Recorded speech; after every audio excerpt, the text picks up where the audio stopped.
Good afternoon, everyone. Just a few minutes ago, as many of you have seen, we had another example of the real-world results that the Trump administration is getting in its pro-jobs agenda. Intel CEO Brian Krzanich announced that his company is opening a high-tech manufacturing facility in Arizona that will create roughly 10,000 jobs between the factory itself and its supply chain, which is the latest wave in an economic optimism that's sweeping the country following the president's victory. In his inaugural address, the president laid out an ambitious vision to create 25 million jobs over the next decade. From the beginning of his campaign to bringing jobs back to our struggling community has been one of the parts of the president's message that most resonated with the American people. Having hired tens of thousands of people himself, the president is keenly aware of what prevents businesses from being successful in creating jobs in the current economy. President Obama, by contrast, visited the same factory site where this factory will be built during his last re-election visit in 2012, touting that government incentives that were supposed to bring back jobs that have been lost to Asia. President Trump knows that for a business, the real government incentive is the government restraining itself. For too many years, Washington has smothered industry in this country under burdensome regulation. This administration will set out to free businesses from constraints of government bureaucracy and regulation. Under the president's Buy American, High American agenda, the government is going to get out of the way of businesses to allow them to thrive.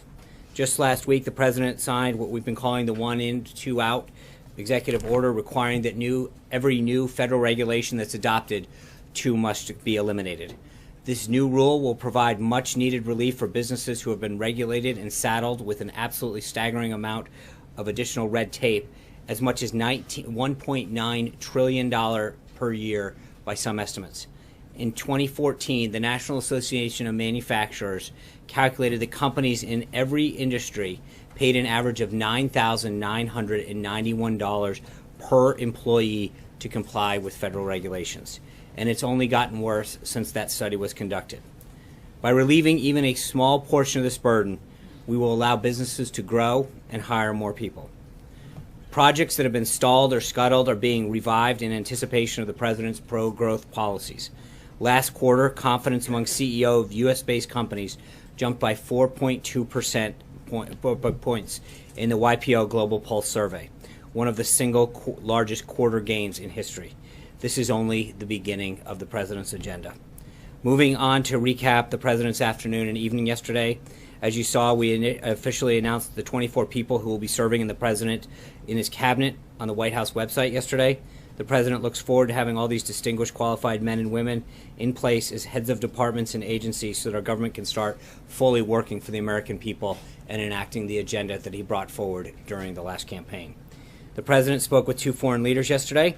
During his call with President Rajoy of Spain, the two leaders discussed our shared priorities, including efforts to eliminate ISIS.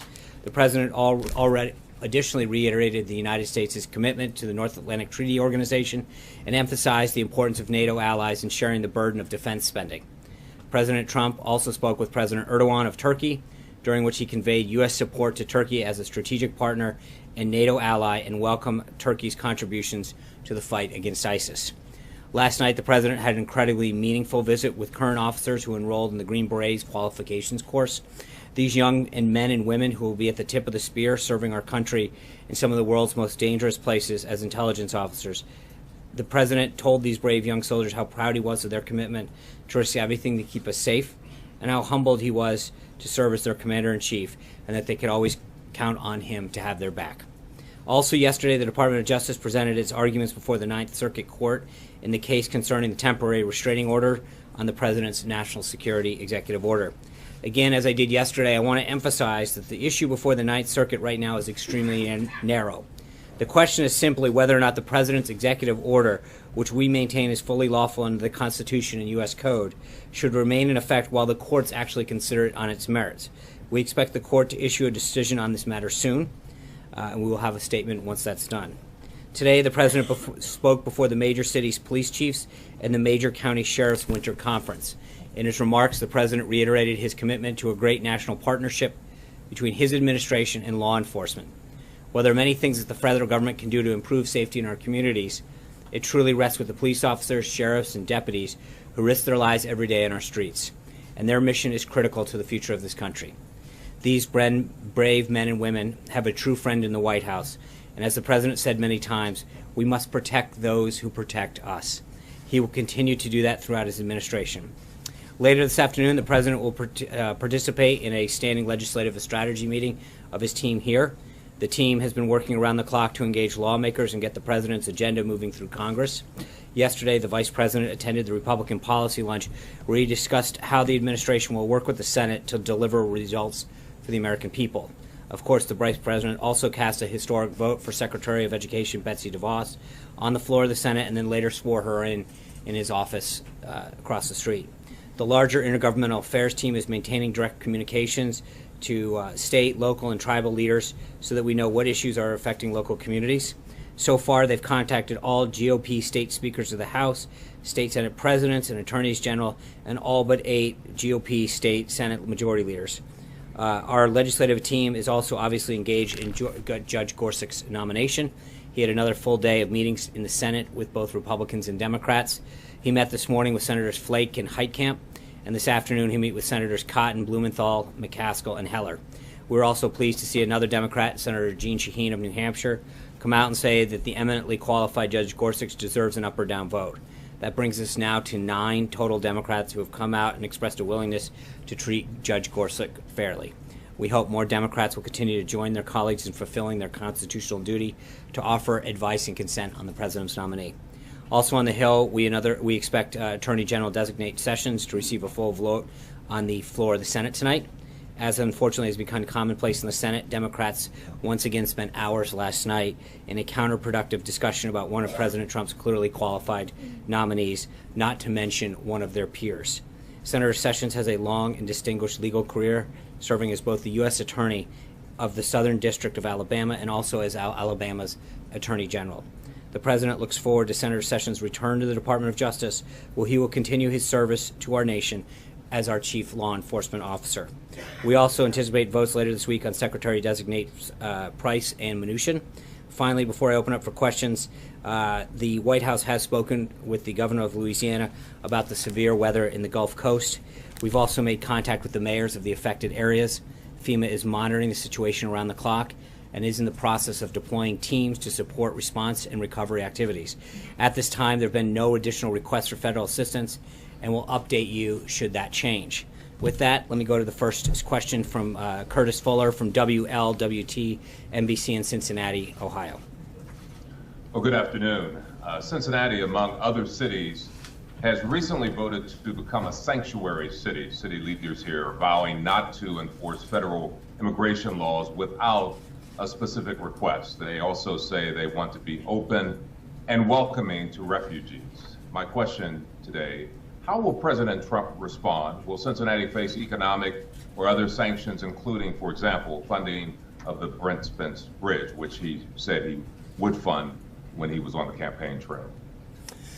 Thanks, Curtis. As I have noted before, at the end of the day, this order is about 2 things. 1, keeping our city safe, and 2, respecting the hard-earned taxpayers who send their money to the federal government. And the President's going to do everything he can within the scope of the executive order to make sure that cities who don't comply with it, counties and other institutions that remain sanctuary cities, don't get federal government funding in compliance with the executive order. I think more areas like Miami-Dade down in Florida understand the importance of this order, and we hope cities like Cincinnati and other communities around the country follow their lead and comply with that. With that, Anita Kumar. I have 2 questions. The first one is, can you tell us who is paying or how this is happening with Prime Minister Abe's visit to Mar-a-Lago? Who will be paying for that? I asked the White House yesterday. They referred me to state. State referred me to the Japanese government, who didn't respond. It seems as if the Prime Minister was paying and the money was going to Treasury, as previously discussed. You mean when he travels here or Mar-a-Lago? Okay. Then it seems the White House would know that. Let me get back to you on that. I will follow up with you. So, on the exact financing, I'm not sure how that flows, but I'd be glad to find out. Okay. Second question was, during the hearing yesterday that you talked about, Ninth Circuit, there was some discussion about whether there needed to be a tweak to the executive order to make it clear that legal permanent residents would not be included. in that, and there was some back and forth on that. Will there be a tweet? Will there be a Well, I think there was further guidance that I spoke about that went out. I think it's been a week ago. Correct me if I'm wrong, but and talked about. We wanted to make it very, very clear that legal permanent residents were not included in that.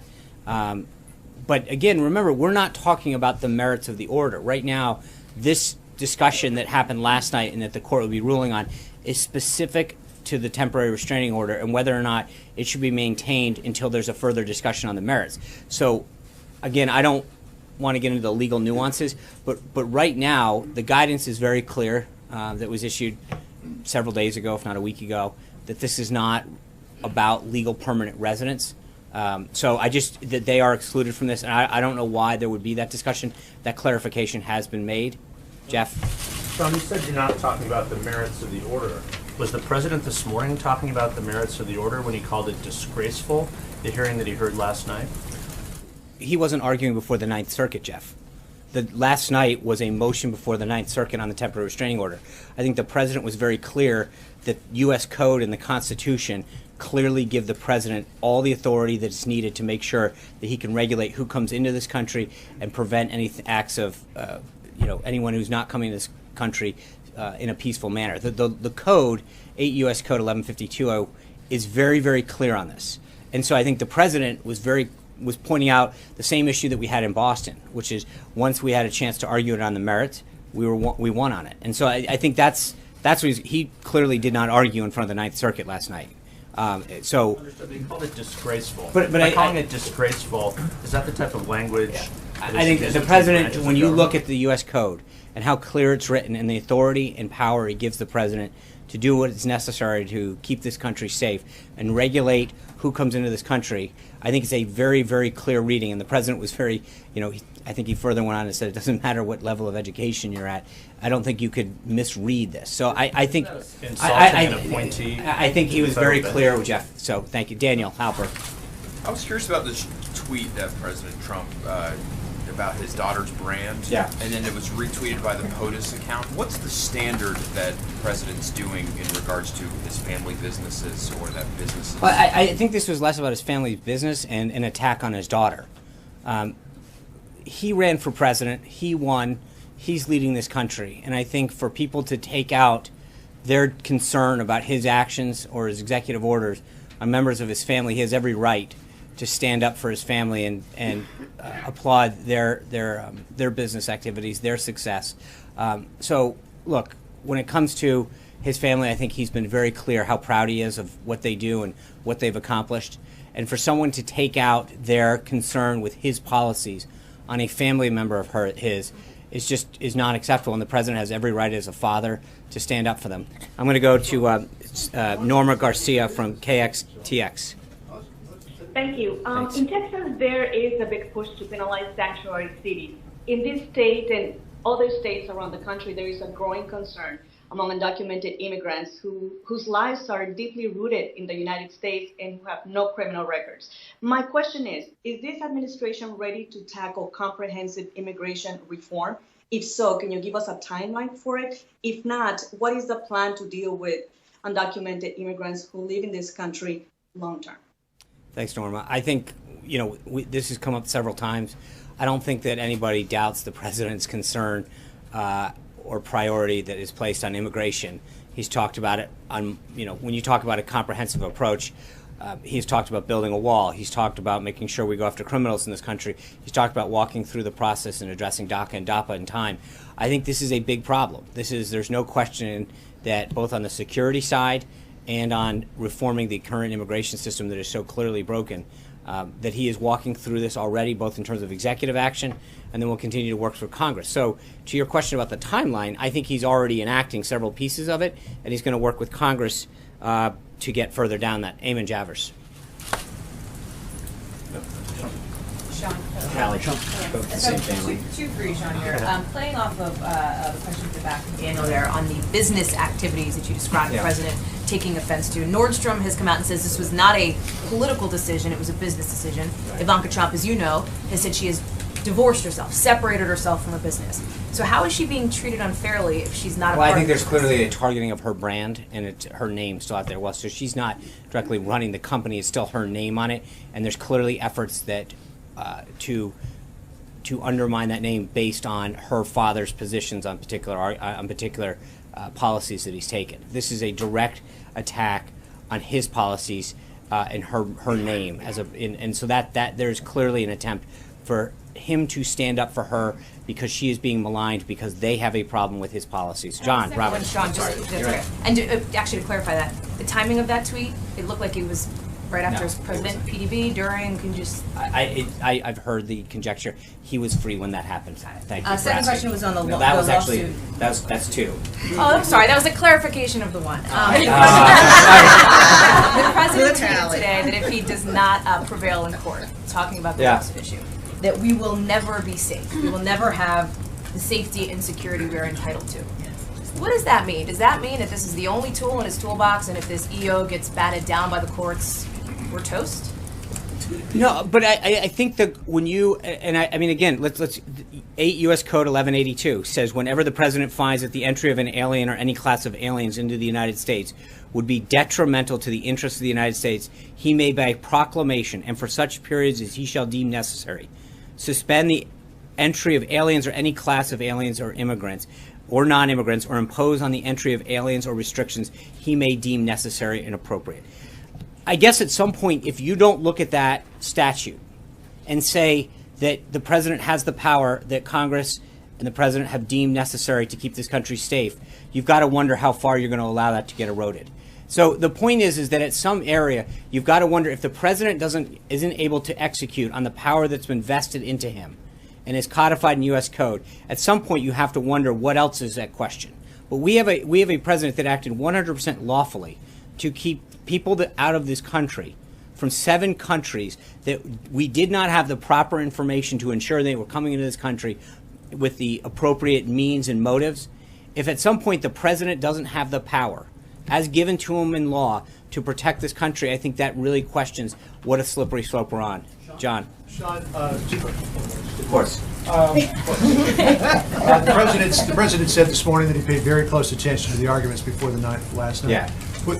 Was he happy with the presentation that the DOJ attorney August Flenge made? There was some concern by supporters of this extreme vetting program that he wasn't strong enough. He seemed to be searching for answers, particularly at the point of standing. I think there was a lot of back and forth during that entire argument. He made some solid points, and I think that he did what he had to represent the president's case and to represent the administration's case on the TRO. I think the president has really focused on the merits of this case and looking forward to getting it back either to the Ninth Circuit or to the lower court or however it has to move. He feels very confident on the merits, and that's where I think his focus has been. So I'm not concerned. I think the president's main concern has been on the merits of this case and making sure that an executive order that was lawfully executed and went through the entire process. Remember, we've got to go back and remember that the DOJ's Office of Legal Compliance vetted this order, deemed it was legal. So we've followed the entire process to make sure that this was done correctly, constitutionally, legally, and every otherwise. And so to now our focus is making sure that whether or not we have to wait a day or two or whatever for the TRO, we look forward to the opportunity to discuss this on the merits. Jen, Jacob. Hey, whoa. Sorry. Come on. Just as a point of clarification, not Go. the second question. Now you're going So he was happy with his presentation. I think he is looking forward to the merits of this discussion.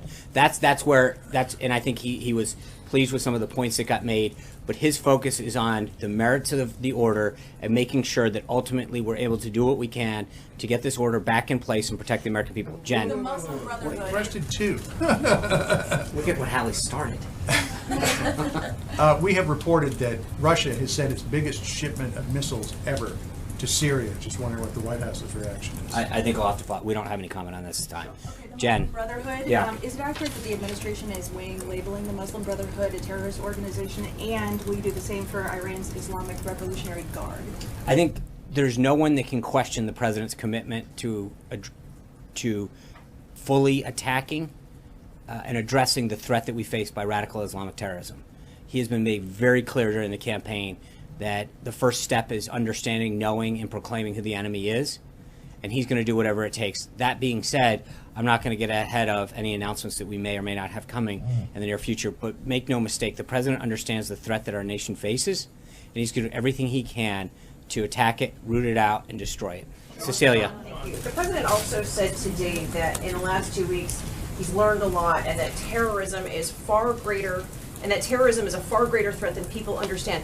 That sounds like he is telling the American public that they have something to fear. Is there a specific threat that he is talking about? And should the American public, based on that statement right there, be fearful?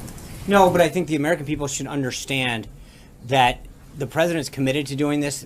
We face a very, very real threat in ISIS and radical Islamic terrorism, and that we've got to do everything he can, and that the reason that he is taking the steps that he is because we must remain ever vigilant. We can't let our guard down. We have to be ahead of the curve, and that the president is going to take the steps necessary to protect this country and its people. And that the idea that we should sit back and not fully appreciate the constant threat that we're in, it's week after week, month after month, that we're hearing of another instance, lone wolf, et cetera, that is going throughout this country.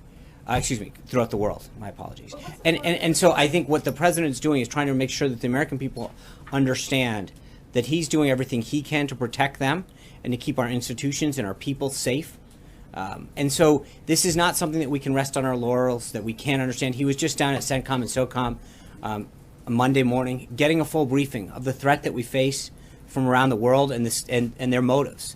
And I think that that's something that he weighs very heavily on his mind when he meets with these people, gets these briefings, meets with the Green Beret soldiers, that he recognizes that there are so many people out there putting their life on the line to protect this country, and to make sure that we understand the threats, and that it is his job and his obligation to do everything within his power to take that information and do what he can to protect the country. And so just to put a pin in it, I just want to be clear. While we may not face an imminent threat today, we don't know when that next threat comes. Is it next week? Is it next month? Is it next year? But the president wants to get ahead of the curve and make sure that we're not talking about what we should have done, but taking every step necessary to make sure that it doesn't happen. Steve. But is the threat today greater than it was yesterday or last week? Because that's what he's saying. I understand what he's saying. What I'm telling you is that we shouldn't ever be behind the curve on the threats that this country faces. We should make sure we don't know when the next one's coming. We don't know when the next lone wolf is coming. We don't know when the next attack is. We've got amazing intelligence that's trying to root out and make sure that it doesn't happen again. But what we can't do is wait for the next attack to come and say, I wish we had done the following. And the steps that he's taken are proactively making this country and our people safer. Steve. Sean, what was the White House response to the Republican proposal for a carbon tax floated today? And separately, could you just set up tomorrow's meeting with the airline CEOs a little bit? What do you hope to get out of it? What do you hope to discuss? So I'm not going to comment on pending legislation. We'll wait to see where that comes. That's just not going to be a habit of ours to comment on every bill that gets introduced or marked up in committee until we have a statement of administration policy. And with respect to the meeting tomorrow, we'll have a further readout on that later tomorrow. But I will say, in general, as you know, he's met with Intel just now. He met with oil executives from the car manufacturers, manufacturing companies, technological companies, unions. So these continued meetings that you'll see in the next months and years are going to be an attempt to make sure that he's sitting down with business leaders from around the country to figure out how he can use his office and this administration to further their ability to create jobs and grow the economy. So this is going to be more of a pattern. You're going to continue to see him meeting with people who want to share that agenda to grow, create jobs, manufacture here, lift wages up here, bring benefits to good-paying jobs, etc. Should we take any significance from the fact that you did have this meeting about the carbon tax? No, look, we're not at a policy. We have nothing to announce on that. If I can go now to our next seat. We've got Josh Smith from WJHL in Southwest Virginia. First off, thanks so much for taking questions from journalists covering local news. We appreciate it. WJHL is in Northeast Tennessee and Southwest Virginia. That is coal country, and I have two questions related to coal. Then candidate Trump came to Abingdon, Virginia last year, and he made a bold promise. It would help to rescue the mining industry, that he would help to bring back coal jobs, and he would push back against environmental regulations. If the executive order last week was a first step, What specifically is the president willing to do, planning to do, to make good on that promise to help the coal industry, to encourage coal production and use, and to deal with what some call its demonized image? And as a follow-up, and I got to ask two questions because when am I ever going to get to do this again? What assurances can the president give those who hear him talking about and pushing back against environmental regulations and bringing back coal? What assurances can he give those who are very worried about the impact on the environment? Well, I think that there's this I mean, I think when you hear him talk about coal specifically, it's under the guise of clean coal. And I think the technology that we're able to utilize these days make it one of the cleanest uses of technology that we have. And the president's point is that as we bring back this industry, we can do it in a way that is environmentally friendly and it becomes a great and greater energy source for us. Just the other day, the Department of Energy noted that we expect, I think it's about a 3% increase in coal production in this country, which is a noticeable reverse of where it's been in the past. You mentioned the executive order and the talk that the president's had over the past year or so about his desire to bring back coal. Largely, that has to do with regulation that the EPA has put on existing coal plants that have ensured that they couldn't operate in an effective way to stay open. I think the president's working with industry to roll back a lot of that and do it in a way that's environmental friendly. And I think that you can do that utilizing the technology we have and harness the power of clean coal, Josh. Thanks. Kristen. Sean, just want to know.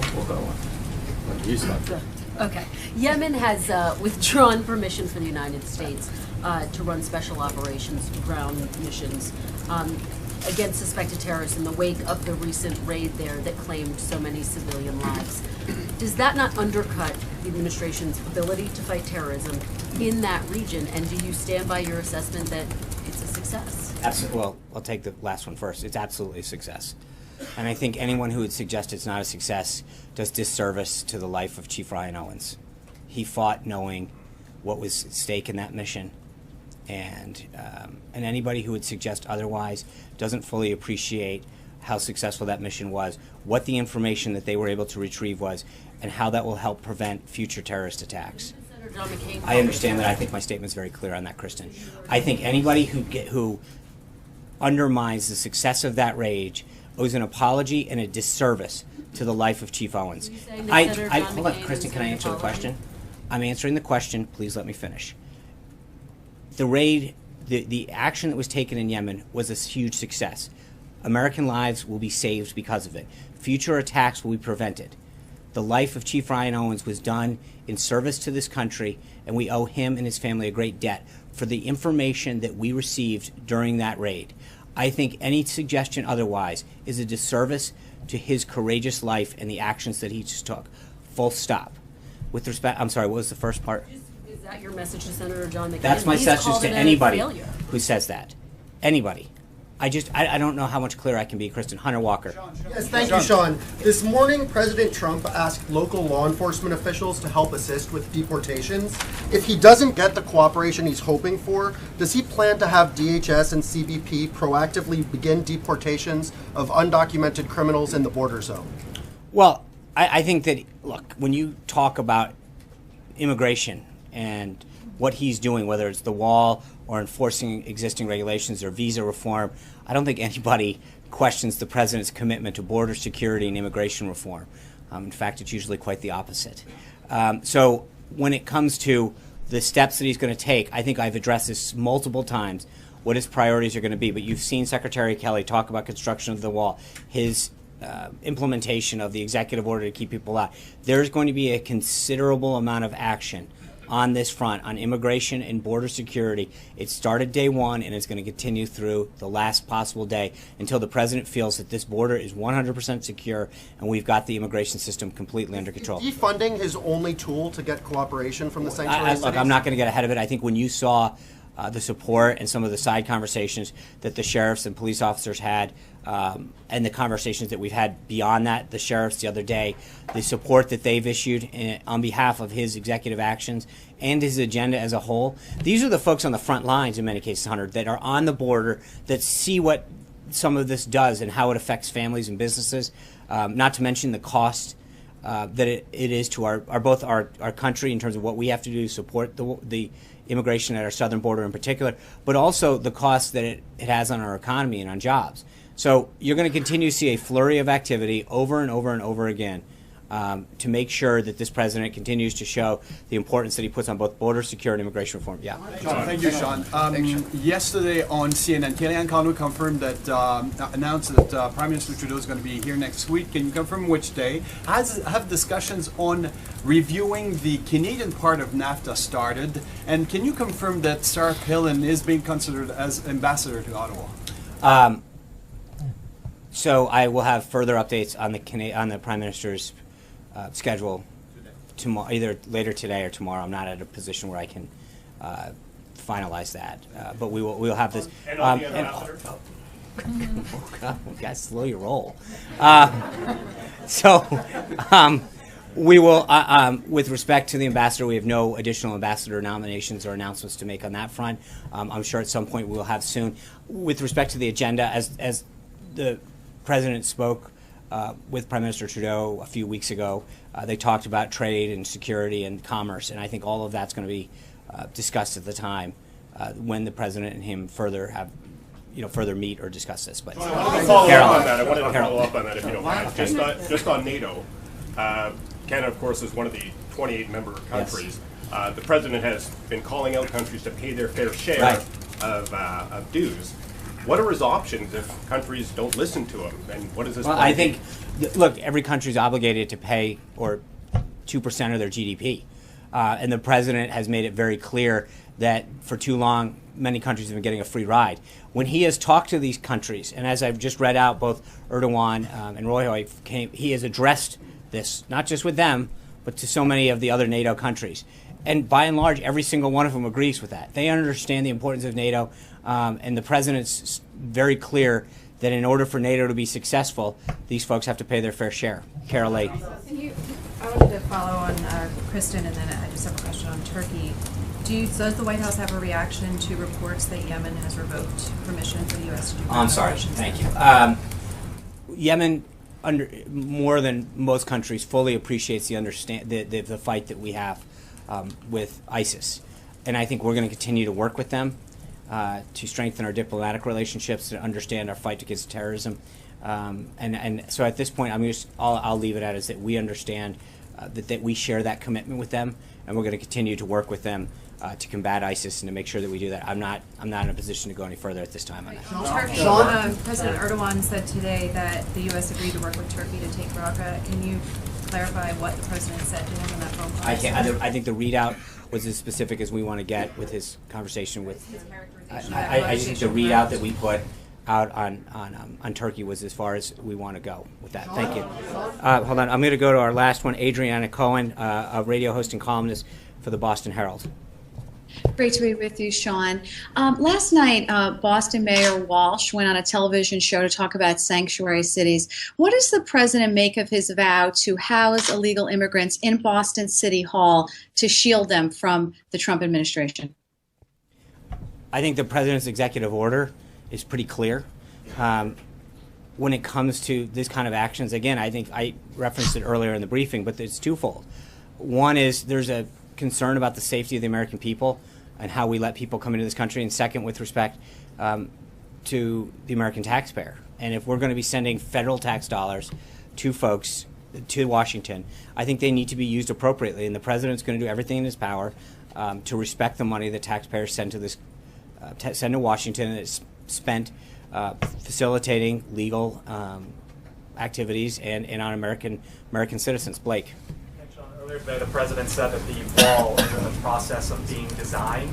Given his previous background, is he or does he plan on being actively involved with the designing and the implementation of that wall? And separately, last night, Elizabeth Warren, any reaction from the White House on whether you believe what Mitch McConnell did was the correct thing? Critics say she was silenced on the Senate floor.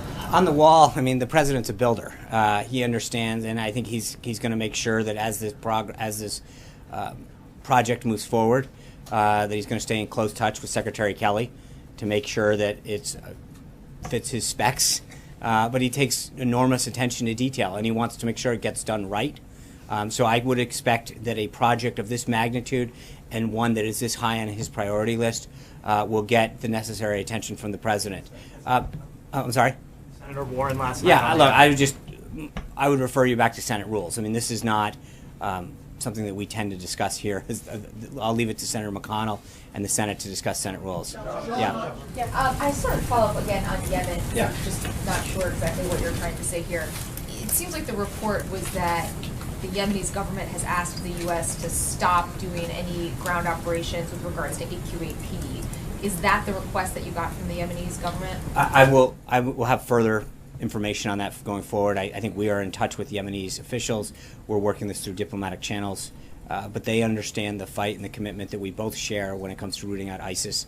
And I'll have more information on that. Can I just ask on the president's, Hallie had mentioned one part of it. The other part of it this morning was that there's been a big increase in traffic to the U.S. from certain areas. Can you say what certain areas he's referring to and what data is he leaning I'll have to I'll get back to you on that. I've got to pull the data field on that.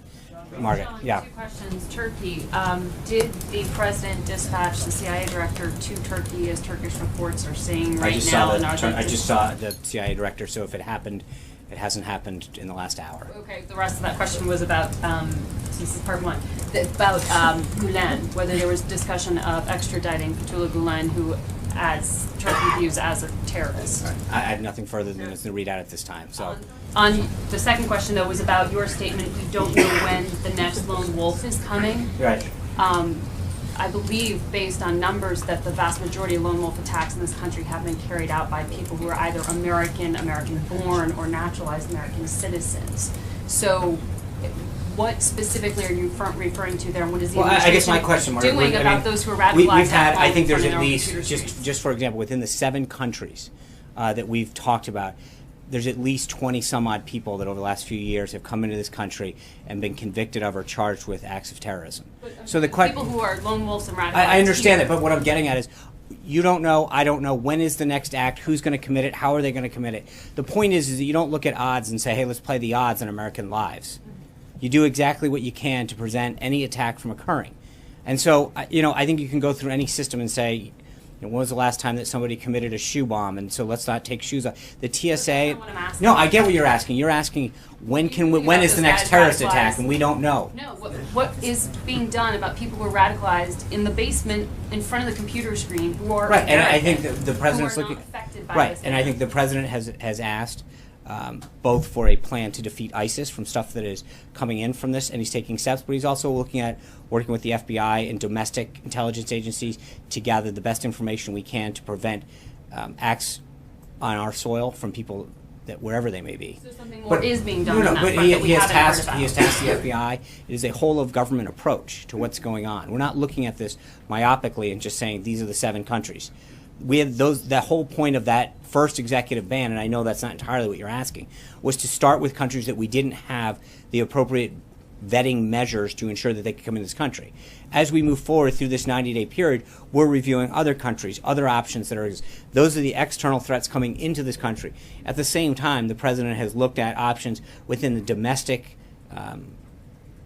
intelligence gathering to figure out whether it's cyber or other ways that we can determine other ways to prevent or get ahead of additional threats that we might face in this country. But it's not an either-or proposition.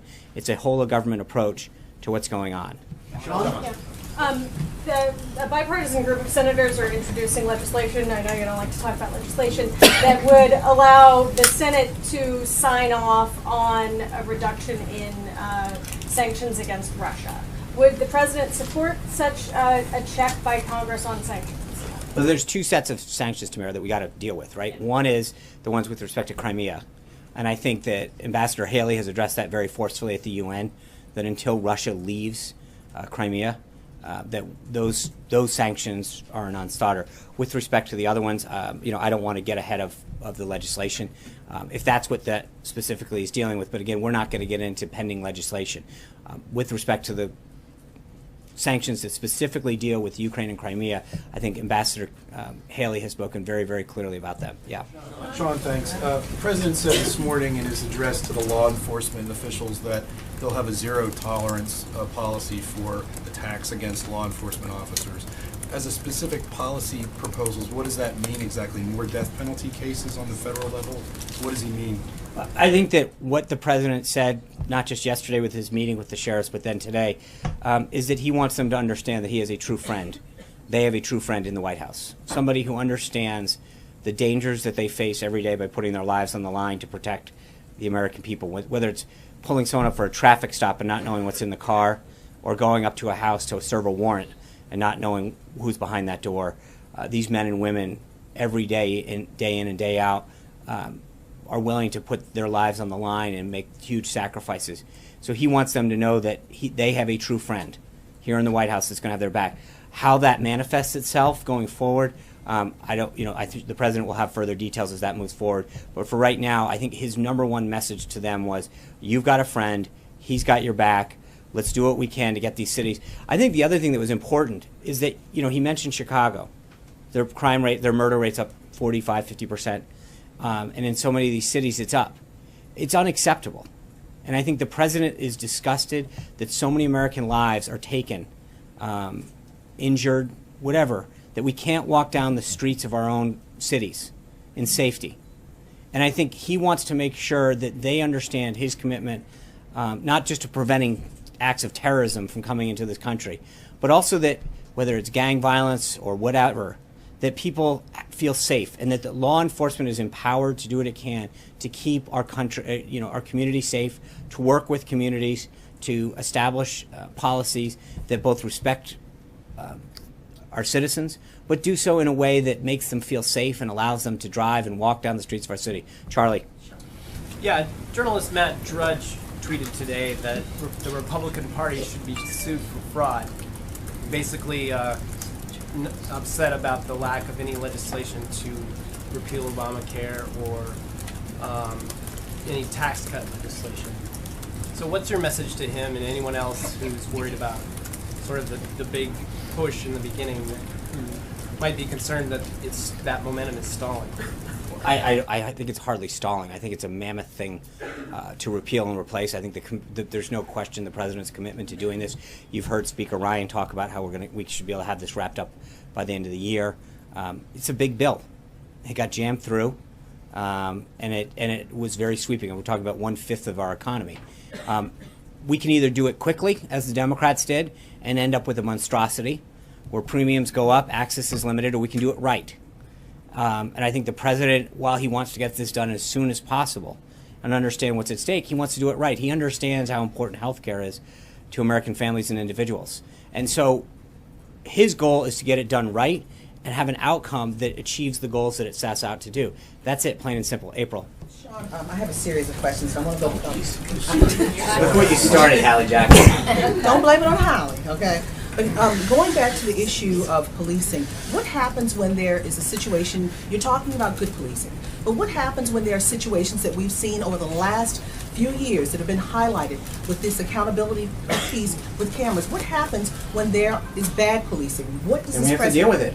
I mean, I think the President wants to do what he can, but again, I think you're right. We've got to have good policing.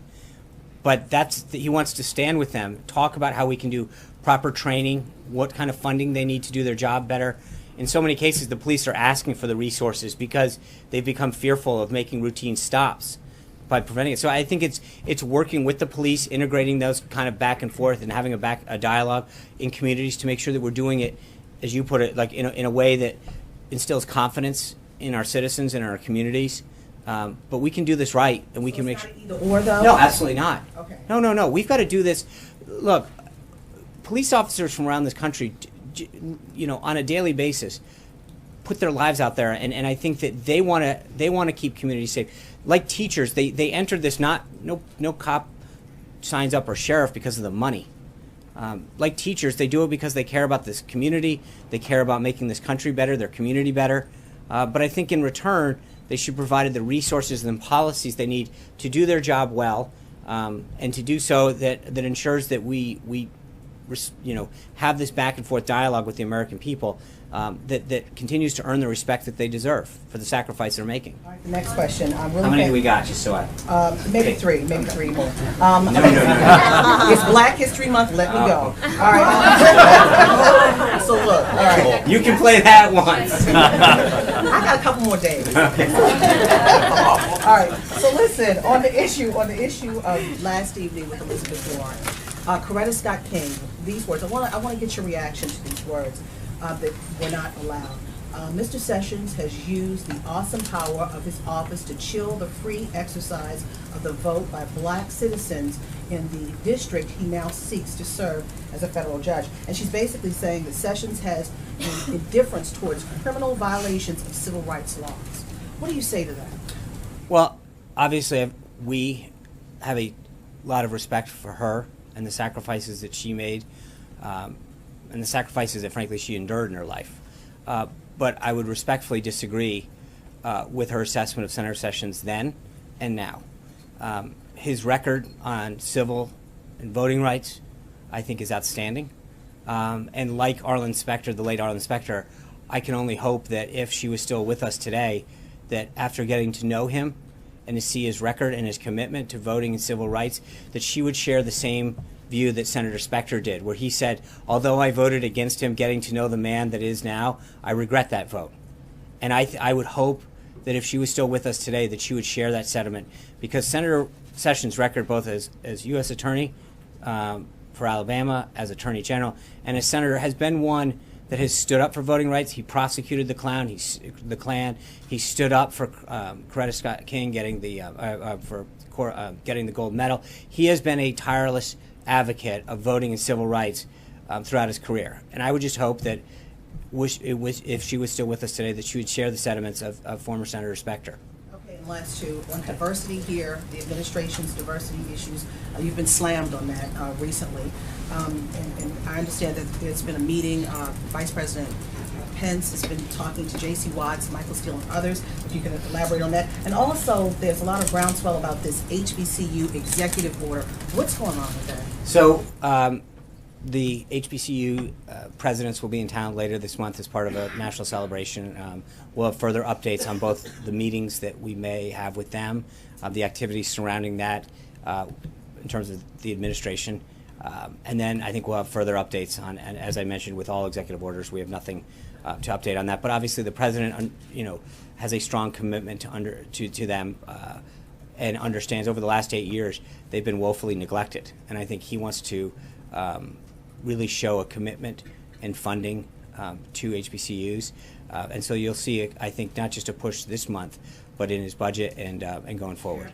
Parent Plus loans, Pell Grants, is that what you're talking about? I think his budget will address a lot of these issues. The diversity piece. And I think, look, we're going to continue to reach out to a lot of folks to get their ideas and their input. I think he's shown that both through the transition and now, but we're going to continue to reach out to people of different backgrounds, of different color, of different gender, of different economic, socioeconomic, of different industry, of different parties. The president, I think, continues to show a desire to reach out and talk to people who I think share an agenda of moving the country forward, and doesn't really care about their background, their voting history, any of those other ideological traits. If they share a commitment to moving this country forward and lifting people up, that's his end of it. Yeah. Thanks. You mentioned the 1 in, 2 out order in your opening. There was a lawsuit filed in federal court this morning challenging that lawsuit. Is the White House aware of that, and what's your response to it? Well, I think the lawsuit presumes a lot of outcomes that are widely inaccurate. I think that it presumes that certain things would be part of the 1 out. The bottom line is that over-regulation has stemmed economic growth and job creation. Reviewing those to make sure that they are meeting their intent and not stifling job creation at the expense of whatever they were intended to do is something that should be smart and welcome by everybody. The idea that we're willy-nilly just allowing regulations to occur, but the lawsuit specifically is wildly inaccurate. It makes a ton of assumptions that call for speculation on what may or may not happen in the future, and that's highly, it's just subjective at best and doesn't have any basis in fact. Thank you guys. Look forward to seeing you tomorrow. I know. I see him tomorrow.